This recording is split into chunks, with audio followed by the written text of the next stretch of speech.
So guys, today I am going to show you how to crop a video in Kinemaster. First select create new.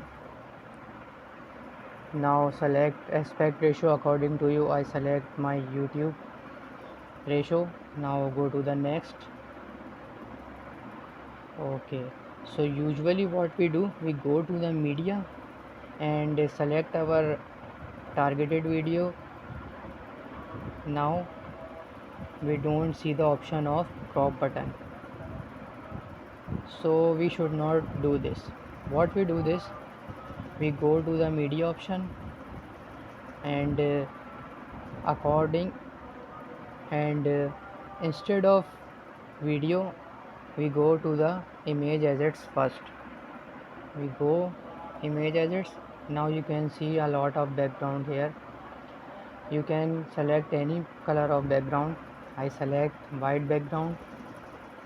Now you can see here it is a duration of background, so I increase my background duration according to my video, so I increase it to 9 seconds.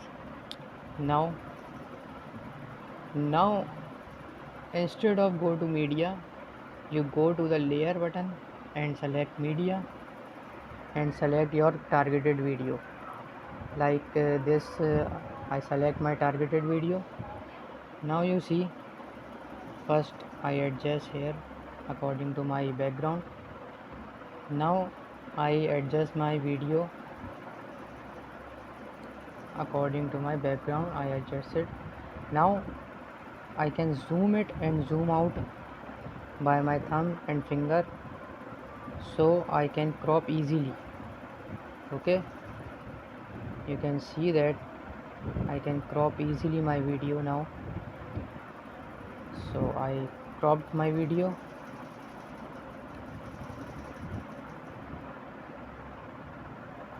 Okay, save it. Now save it according to your quality. So thank you for watching my video.